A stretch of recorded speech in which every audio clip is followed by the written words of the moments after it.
I have my good days. I have my bad days. Some days I like to stay in. Some days I don't like to be bothered. Some days I'm perfectly fine.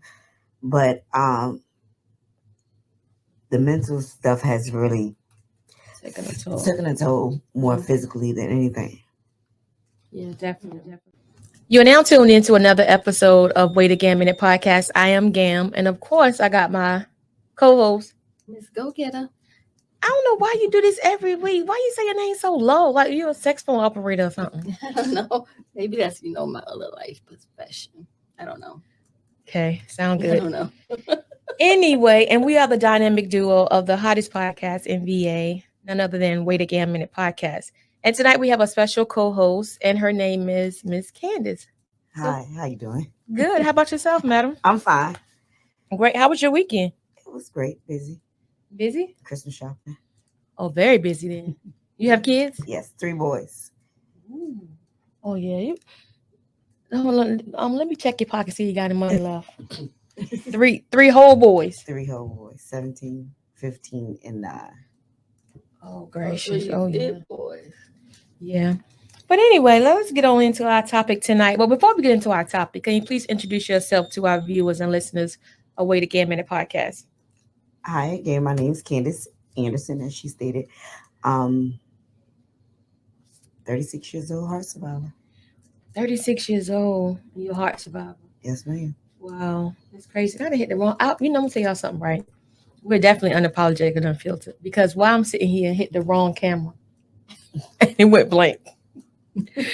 Anyway, okay, so you are 36 years old, heart survivor. So tell us a little bit about your story. You know, how did you find out that you had heart issues? I actually were cleaning up. I was cleaning up and just started having chest pains, and they'll go away, but then they'll come back. Then they'll go away. If I do something stressful, fuss, yell at kids, they'll come, but then they'll go away. So eventually, it just kept doing it for a few weeks. And one night we were at one of our restaurants, bars, and lounge, and I was sitting there, and I just broke out in a big sweat. Wow. So I never told my husband about the pains that I was having. So one of the coworkers ended up getting him, and we decided to go to patient first. Patient first, of course. I don't want to say they didn't do what they were supposed to do, but technically they didn't do anything. They gave me muscle relaxers to go home with. Muscle relaxers? Yes. They said that it was inflammatory in my chest, so I needed to relax my muscles. So that was what the pain was coming from. You know what? I've been to, this was a couple of years ago though. I went to the doctor because I was having chest pains, and they told me the same thing. They told me it was almost like arthritis in my chest. Arthritis in your chest? Yeah, that was pretty much what he said. It was basically like arthritis in the chest. It was just a muscular pain or whatever. And that's exactly what he said. And they sent me home, and the next day I took the medicine. Well, I took the medicine when I got home, and he said if I didn't feel good in the morning to just come back. So I got up in the morning, and I still wasn't feeling too good at all. So I got in the shower because I said I'm gonna go ahead to the hospital, but I want to be, ready, prepared just in case I gotta stay. So I got myself together, and by mid shower, I couldn't halfway breathe, so I had to get out of the shower and call my husband first. Said I ain't gonna make it to, because we stay in a different state, but I wanted to go to Chesapeake General. So I said I ain't gonna be able to make it. I'm gonna just call 911. So. Wow. So, okay. So when you went to the hospital, went to the patient first, they basically misdiagnosed you. Yes. So had you not listened to your body, well, you actually in the shower and it happened again. So let's go back. So when you were hollering at the kids, you thought you just like your blood pressure running up or something? Yeah, like I just panic attack, like a chest pain. Like my chest just go in, get real tight, and then like if I calm down, it'll go away. So usually like 10, 15 minutes, the pains will stop. But it wasn't like a consistent throbbing pain. It was just like, I want to say like a shock. Like it was shock pain, right? Yeah, like a shock pain, and then they'll come and then they'll go. Then they'll come and then they'll go, and then like just breathe it through, or just lay down, and I'll just you were having all these these issues, Mhm. and you just kind of just did it on your own, just kind of calm down and lay down Mhm. without telling your husband. Yes. What, you didn't take it serious, or you didn't know what it was? Yeah, I didn't know what it was. I can't say I didn't take it serious because I really didn't know what it was. I've never had any health issues, so Right. to think that it was something of that nature or that deep, it would have been.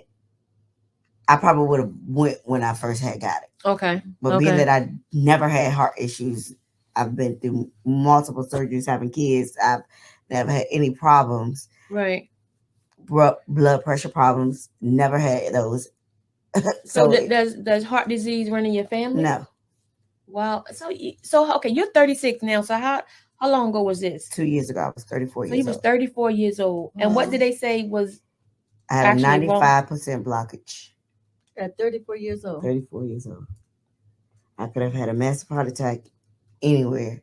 They said what I was having was mini heart attacks. Wow. So you're having these mini heart attacks at 34 years of age, and they, you had surgery or no? Yes, I had open bypass surgery. They fixed one artery. I had another artery that was routed the wrong way as well, so they fixed that one too. Now, did they say like where all this come from? Like, I mean, not at all. They have no idea. They have no clue. He asked me like my medical history as far as like activity wise as a kid. Have I ever passed out? Have I had any hole in your heart? Yeah, anything. I've never had any of those issues. I've done every sport you can think of. I ran track. I did cheerleading. I did volleyball. So you were athletic. Yes. You still are athletic. Okay. So you're athletic young female, 34 years old, and this happened. So how has this changed your life? Oh, tremendously.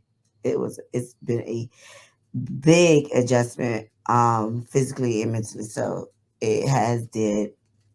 Past 2 years have been kind of hard, but I've been pushing through. So what are some of the issues that you've actually had since you've had what did you say you have heart it's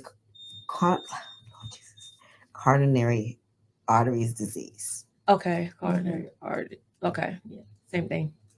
Yeah, basically. Yeah, because I couldn't get it out. Basically heart disease. Right. But the hardest thing was me being a person that went from no pills to taking 8 pills in the morning. What? So you have to take 8 pills? I was taking 8 pills in the morning when I first came home from the hospital. I have gotten those down, but it's not 8, but it's still a lot, and it's still uncomfortable because you went from not taking pills at all to taking pills and have to remind yourself like you are a 65-year-old lady, no offense, but from a person that's been a healthy person to going to having to take these pills every morning and then taking pills at night, then keeping track of your blood pressure. That's been a hard thing. That you got to go to this doctor's appointment. You got to go to this doctor's appointment. You got to run this test. You got to go to physical therapy. So you went from no doctors to now you at a specialist? Yeah, 2. Wow. Wow. So did they give you an idea on like how you developed the disease or how one, Every doctor that I've come in contact with during this process has no idea. They still don't understand. Based off of my family history, they just don't know where it came from. Wow. So it's basically like it just popped up on you. No family history. You didn't have an issue. No. Okay. So now that they have you on these pills, did they explain to you like the significance of these pills? Basically in some sort, but I mean, it's most of the stuff went in one ear and out the other because it's like so much information that they give you while you're in there, and then you got all these people coming in and all these people doing this and this person doing that one. And you got this doctor for this one. You got respiratory coming. You got nurses coming in, checking your blood, giving you shots. It's just been a big brawl. So it's like most of the medicine that I'm taking now is a beta blocker. That is something that I take every day and I will be taking for the rest of my life. So, but let me ask you that. Now, what does that pill actually do for you? It basically is to keep my blood pressure down, to make sure I don't have high blood pressure. Then I take as you know, aspirin, 81 milligram aspirin every morning, which I will be taking that also for the rest of my life. And then I take a cholesterol pill. Wow. So it's so now with all these medications that you're taking, like do you change your eating habit and stuff too? I have to, but it's been a hard job. But you have It's been a hard job trying to go from no fried chicken to air fried chicken. There's nothing wrong with air fried chicken. I like air fried chicken, but you got to have a fried piece of chicken. It's nothing like a fried piece of chicken. So, and your French fries and your burgers, and it's kind of been a hard job. I like the salads and I try to do the seafoods, but I'm a picky eater. Okay. So I'm a very picky eater. So I like what I like. When I go to a restaurant, I'm getting the same thing that I always get. I don't change up. I ain't switch it up because I just don't never know if it's going to taste right. So I'd rather just stick to what I know. And being that this came and they want me to do all of these different things, and it's like, all right, I'm going to just drink water and give me a shake. Yeah. Okay. So now you've had this for 2 years now, and I know you said you're still adjusting, right? Mm-hmm. But what are some of the issues that you've actually had besides like the heart issues? Like no, not heart issues. Besides not eating right, like do you? Because I think I know in our conversation, at your establishment, it was you have a sense of fear. Yes, anxiety, really bad. So I go to a therapist as well for anxiety and PTSD for depression that I've developed since all of this trauma has happened. So I see a therapist for that. I have medication for that. So it's just been a big adjustment. Mm-hmm. Okay. So when you go to I definitely can feel you on that, because when you went through something like that and then the thought of it may happen again, or it constantly playing back in your mind. So I definitely feel you on that. So is that working? Is that helping? I have my good days, I have my bad days. Some days I like to stay in, some days I don't like to be bothered, some days I'm perfectly fine. But the mental stuff has really taken a toll more physically than anything. Yeah, definitely. My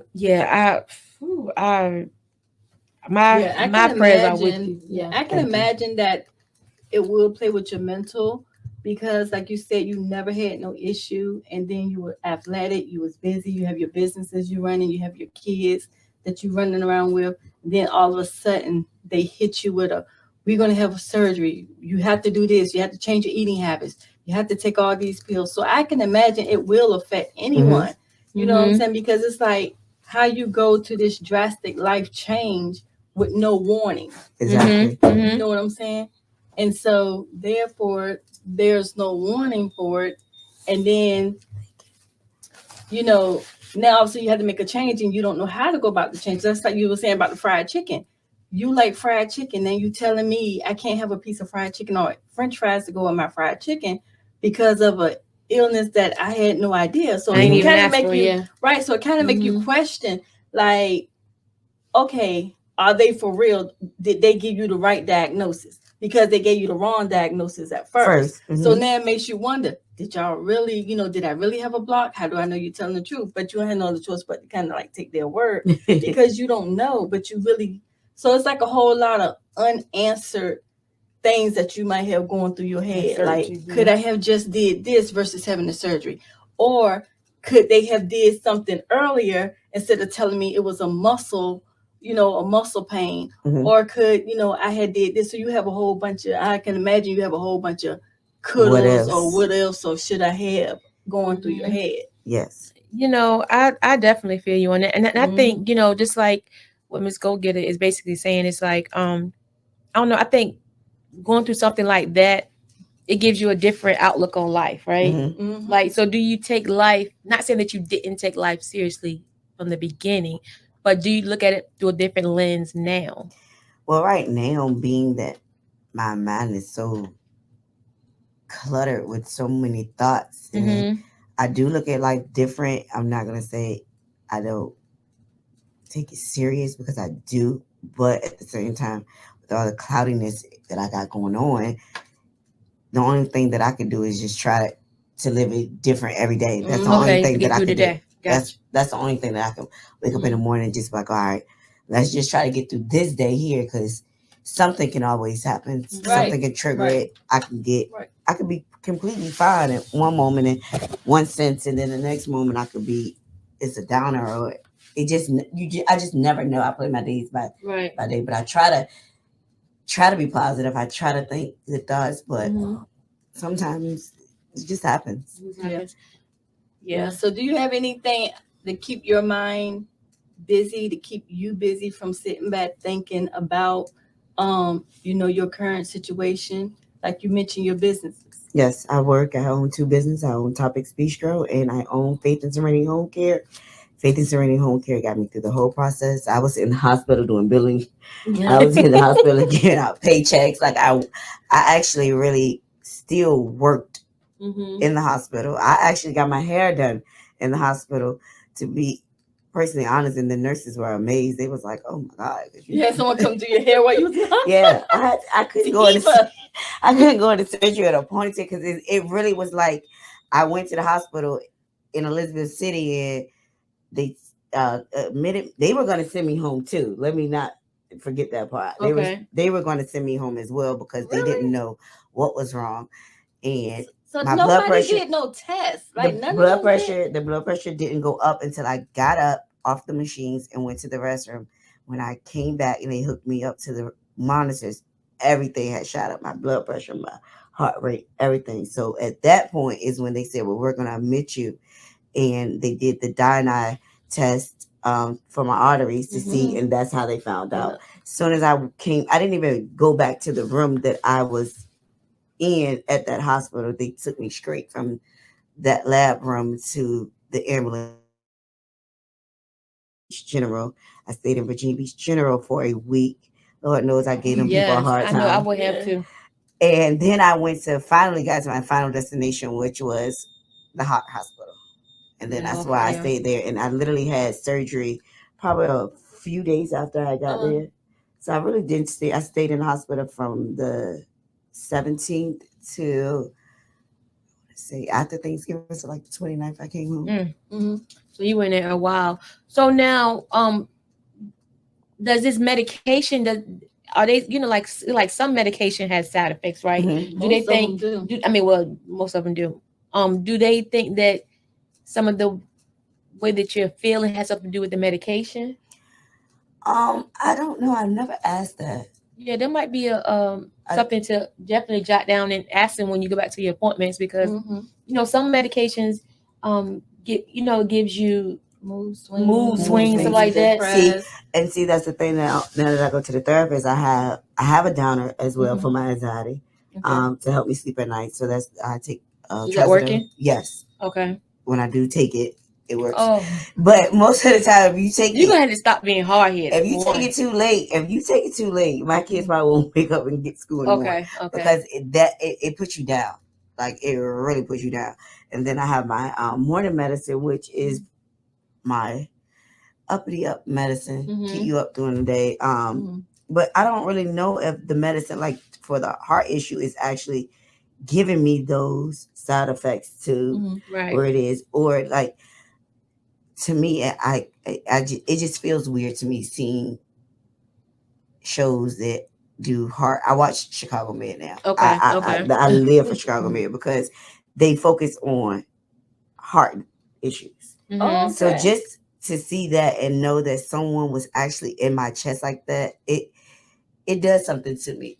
I'm sure it does. Just to think that you actually had somebody actually touched your heart and was squeezing it. Yes. So are you an overthinker?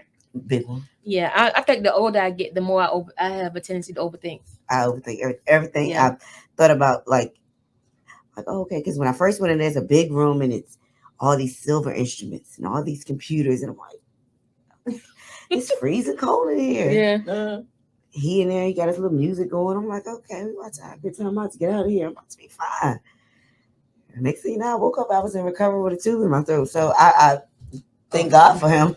Yeah. That I'm still here, but it's just been It's been a journey. Yes. Yeah. Well, I can tell you this: you definitely don't look like, like I said to you before, you definitely don't look like what you've been through. So that's a plus, right? Yes. But what would you say to someone who may have, that may be going down the road that you're going down? Like, what would you say to them to encourage them to go get checked, or what type of encouragement will you give them?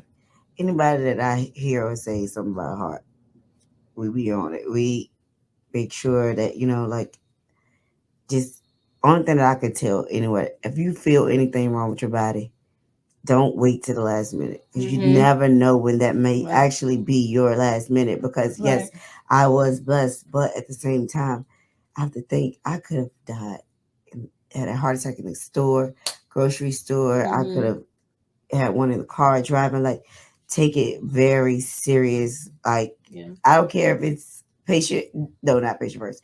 I don't care if it's urgent care. Just still go and just refuse. Make sure they do their thorough checks for you and everything. Like, don't let up. Just keep going. To anybody that will actually listen, like, don't play around with it. Yeah, definitely don't play around with it. And I'm sitting here talking to you, and I don't know. I think we as a people, though, when we have something going on with us, like headaches or whatever, we have a tendency to get quiet.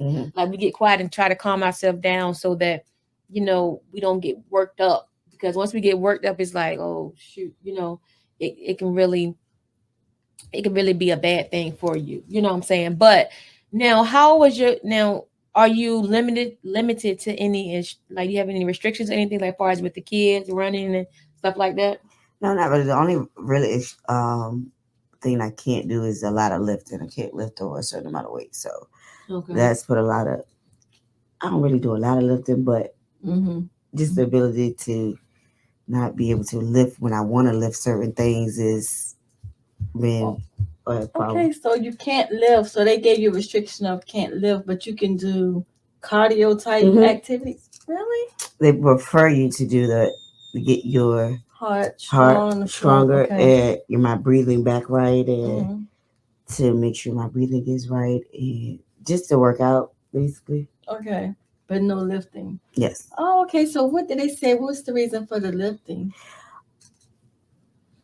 The chest pains that I still endure after surgery. You still have chest pains? It's not actually the heart. This time it's actually like aches and pains from my sternum. I have wires in the chest. So from that, I have a lot of pains that I go through myself.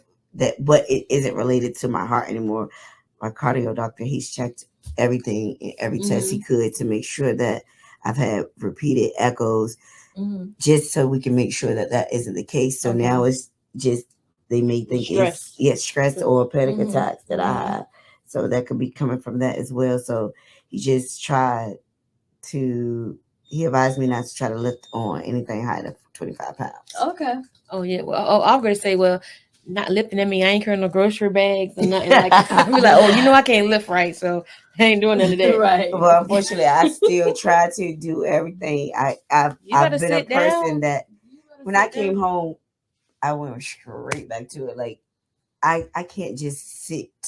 I'm not a person who just sit. I'm a busy person. I get that you're a busy person. I get I that like you to just stay can't busy. sit. I believe I have ADHD as an adult because I have to be doing something. Yeah. I just can't sit there, and being that I have some days sat there, I developed the TV.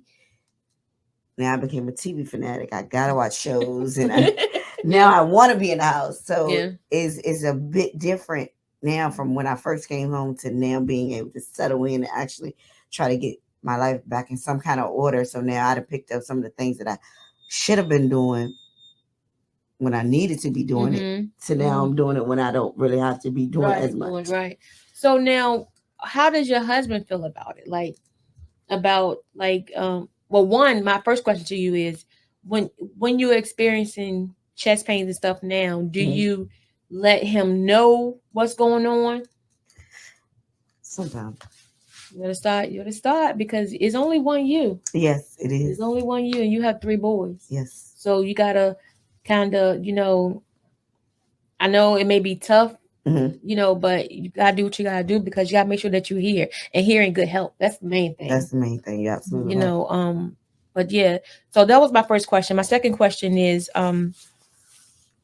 does he stay on you to do certain things that the doctor is telling you to do? Yes. But you don't, y'all can see him shaking his head like, yeah, she hard headed. She hard headed. Very much. Hard, Very but much you hard. but you know what they say about a hard head, right, Mika? Soft ass all day long. So yeah, so definitely you got to keep a check on yourself. But we definitely wanted to talk to you because of course February is Heart Disease Month, and we want to show people that you know it's really affecting our culture like rapidly now versus before. And we're hearing so many people having heart attacks and getting what is called pacemakers and stuff like that. Yeah, it's starting to pick up in a younger age. Yeah, it's starting. A lot of young people having heart attacks and stuff. Yeah, it's definitely something to make sure that we looking out for. And if we're experiencing any type of issues or anything discomfort, we need to go get that checked out. Yes. And like you said, don't let up, because you went to the doctor just as well as anybody else. We go a lot of times and they misdiagnose us all the time. Or they don't have the time to do the test, or they and you got to make them. Yeah, like if you go to your PCP, most of the time they just come in there, ask you a few questions, make sure you're right. Breathe for me. Inhale, exhale. Right. All right, thank you. Have a nice day. And that's when I get rid of them. I do. I change PCPs quick. I do. I be like, oh no, I don't like them. They be like, you don't like them? No, they ain't do. She don't even give them a chance. So you should say it right. She said she I change. You just leave them with them 6 months, so they don't even have a whole background of your. If I come to you and I'm telling you the reason why I'm coming to you, and you sitting there, we sitting there in an interview like this, I could have talked to you on the phone. Over the phone. By the time they send her records from her other doctor, she'd have flipped going to a no. Bad. Oh my! Bad. You didn't do nothing. See, and that's another thing that I've been to PCPs. I go to the doctor. I have insurance, so it's like I've went. But no tests were made. Like I literally, she'll go and she'll breathe. All right. See, and my thing is when you go, they should do some blood work, do a test, especially if it's something you complaining about.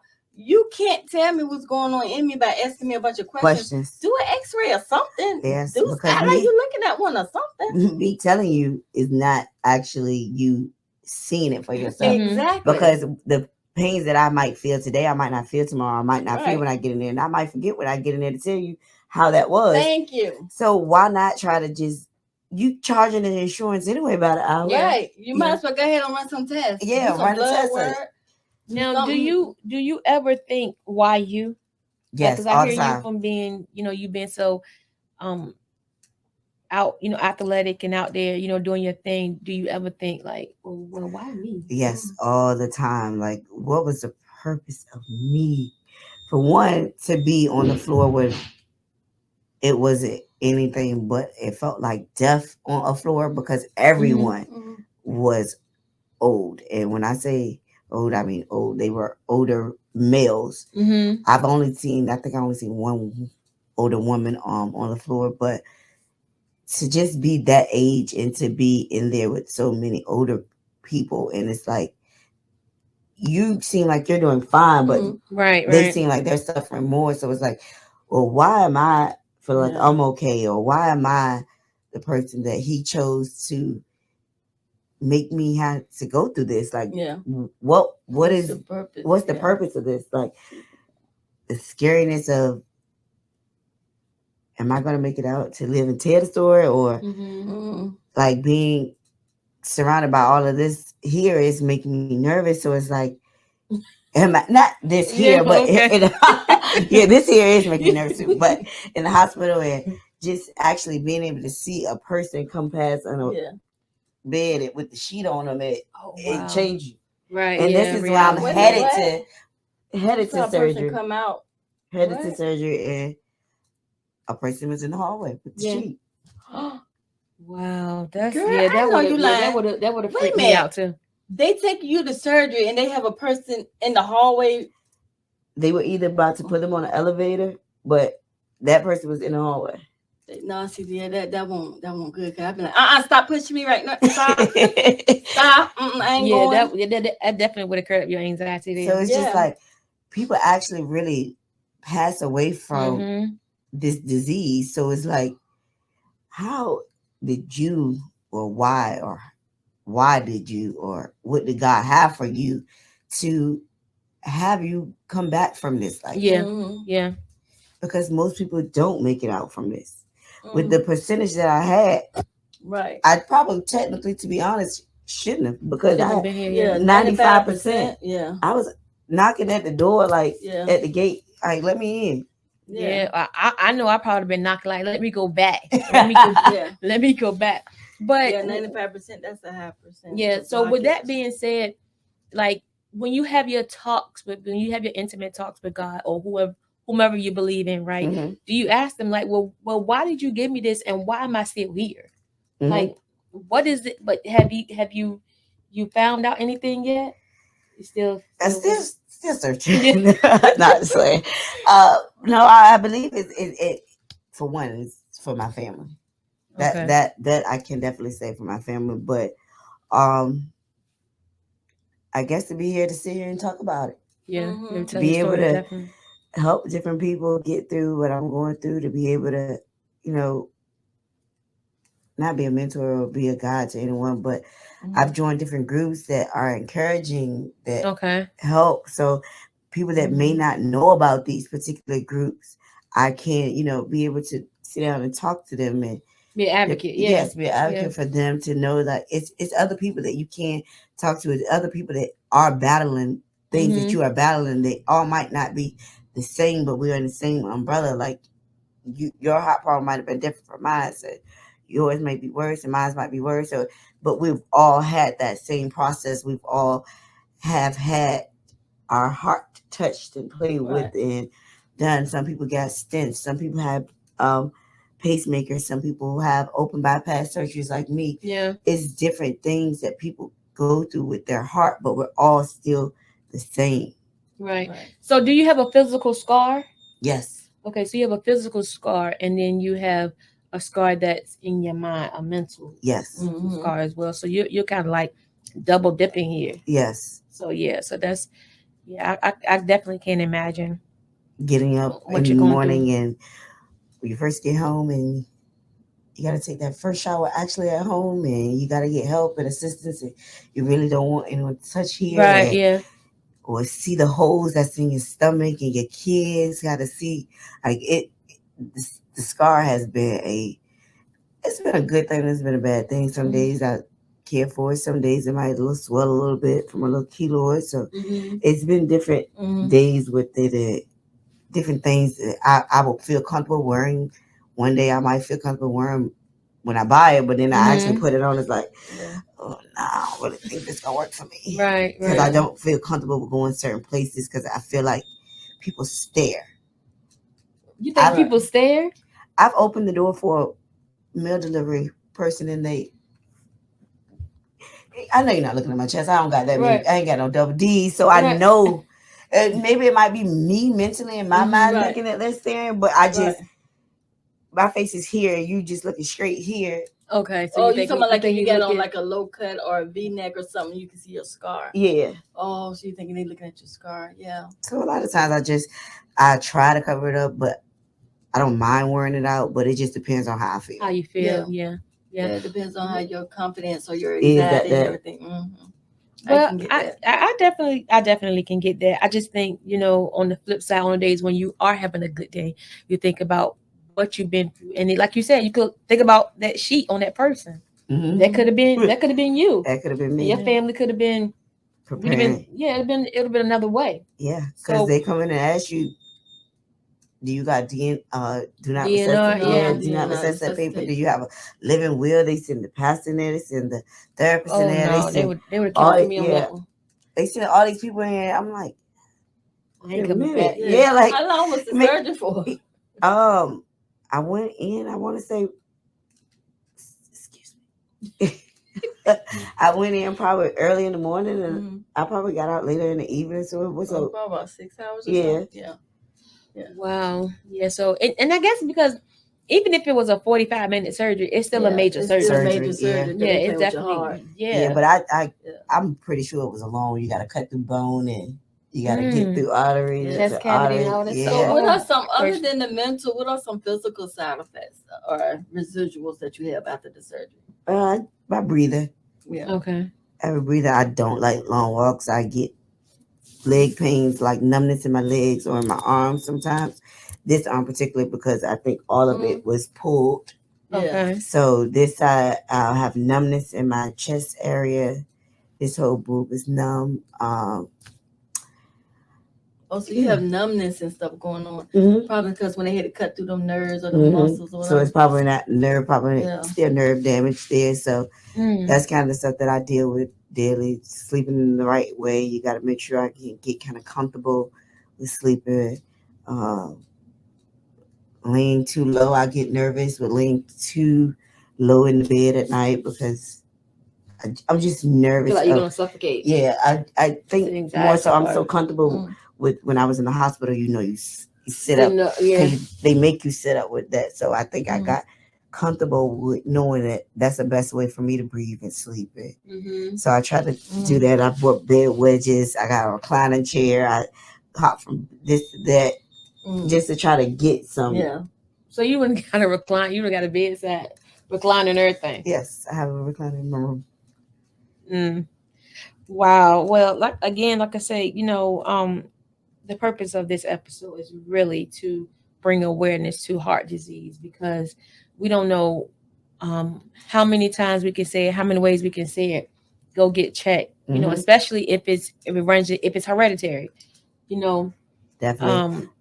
And I would say blood pressure too, but my mom has blood pressure, but I'm an obey eater. I love crabs. Everybody that know me know I love crabs and know I gotta get extra obey. And what's crazy, I love hot sauce too. So those things you would think I would been had high blood pressure or some of that nature, but please pay attention to your salt intake. That's the main thing. Your salt intake is big as well. Yeah, I'm getting nervous now because that's a big thing for me. Like I'm a hot sauce eater, like I'm a spicy eater. Not as much as I used to. I can't tolerate a lot anymore, but that's definitely with high blood pressure, is very, very important to keep it regulated too. But mine is hereditary, so it's kind of like I have to take medication. I don't take medication. I'm like you. I'm preaching to the choir, but I'm just like you. But I know that it's very important, and I do want to live. Yes. You know what I'm saying? Exactly. But yeah, so we have enjoyed kicking it with you. I enjoyed you guys. Our first podcast. Oh yeah, it is. Yes. See now, see how God operate. Because had you not had the heart issue, you wouldn't be here. Exactly. Yeah. So you never know who you're gonna meet, how you're gonna meet them. So you're here, and we at your establishment in the Wings was banging. But I'm glad that we actually got introduced to you. So are you going to the Heartbeat Gala? Yes, ma'am. I will be in attendance.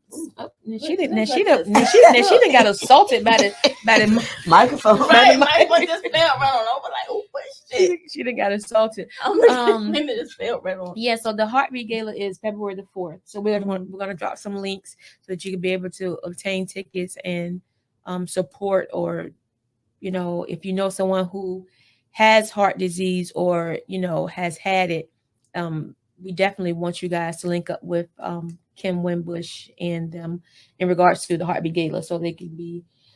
I think they're looking for volunteers, survivors, volunteers, everything, the whole nine. They're looking for. So if you are a survivor, you can be honored. So we definitely want to drop the information to you. But is there? Well, before we go, I was going to ask Mz Gogetta something, but I'll wait. Before we go, we always ask our guests how their time has been since they've been on WAGM Minute podcast. So how has your time been? Oh, it's been a pleasure. I like it. Now I was nervous at first, but now it was just like a regular conversation, just back and forth. So I really enjoyed myself. Yeah, absolutely. So Mz Gogetta, any last words for you? No, I just know make sure you guys go get checked. Now I have my appointment with my new PCA and not PCA. You a PCA? PCP. with my new PCP on coming out. A new one, yes, because I dropped the old one. Oh my. Yeah, that was another one. So now I'm going to see my new one. I'm gonna see what she's gonna do. So if she's watching or listening or whatever, I hope we're she gonna give see how she you a do. full background, Right. please. Full check, because if not, then I'll be talking Ears, about a nose, new throat, one. and everything. Because if not, I'll be talking about a new one. Yeah. Mm-hmm. Yeah. But you have to do that though. Like you really have gotta to tell the find, yes. doctors because sometimes, you know, you got to realize they're in a rush. They have a lot of, you know, patients that they're trying to see, paperwork they have to do, reports they have to read, and all that. So sometimes they rush you. You know, they want you there on time. Then they have you waiting for. See, I don't like that either. Yeah. I tell them if you want me here at 3, and if I get here at 3:15, you cancel my appointment. Then I'm gonna need to cancel my appointment too if you're not ready for me by 3:15. Yeah, I'm giving you the same grace period you get me. Yeah, you're right. I never understood that because a lot of people do say you need to be here by this time, and if you're not here, then your cancellation. And then they're gonna charge you. And then they're gonna still charge you a $25 late fee. Right, right. And it's like, but your husband tell you fix your hair right there. Oh. But thank you.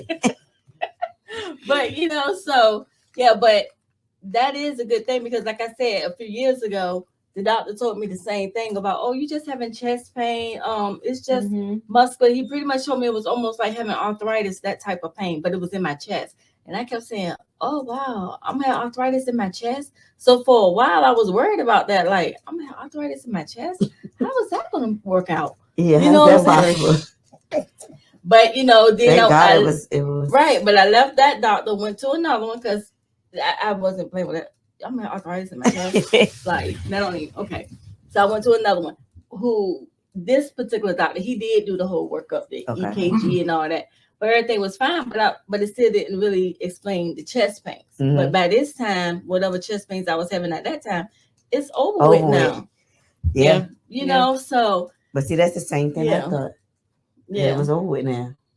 Let me tell y'all this, but I'm gonna find out. Let me tell y'all this before we wrap up. No lie, like about a couple of weeks ago, right? I was having chest pains.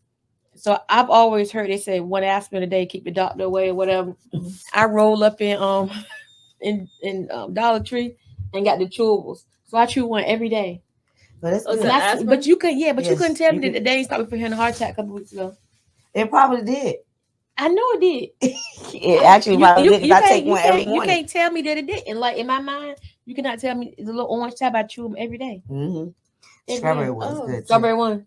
Okay. So yeah, I poured up in there. Aspirin. Oh, okay. They're 81 milligrams. It's small. Got 3 packs too. Oh, wow. I need to check and see what the milligrams actually. I may have them here in the studio. I don't know, but yeah, I got three bottles on. Yeah, it's probably the 81. It's the baby aspirin. Yeah. Oh, okay.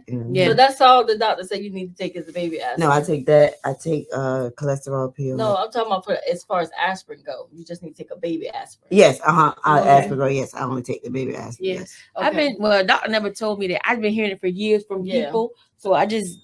When I was having chest pain, I was just like, oh, no. And see, my fear of going to the emergency room and not coming home or going to the emergency room and they got hooked me up to all them tubes, I will never be right again. Yeah, you won't. Yeah. And you see all that blood and you got tubes. Yeah. So, you know, that's me. That's my me overthinking, you know. So that's, I don't know. But with that being said, y'all, I have learned a lot tonight. When my chest is hurting, take that baby aspirin, yes. But go and get checked because it can be something very serious. It can lead to something else. Yeah. So, and I think a lot of times we know our body, but like I said earlier on, we kind of just play it to the left. But we need to get checked and make sure that early detection is key. That's with anything. So with that being said, guys, stay tuned to all things. Wait again a minute. Good night. Good night. Tonight's episode has been sponsored by Crocker Funeral Home Incorporated, a new tradition of quality. 900 East Washington Street, Suffolk, VA 23434, a full-service funeral home. Contact them today for all of your professional needs. 757-539-7443 is the way to go. Crocker Funeral Home.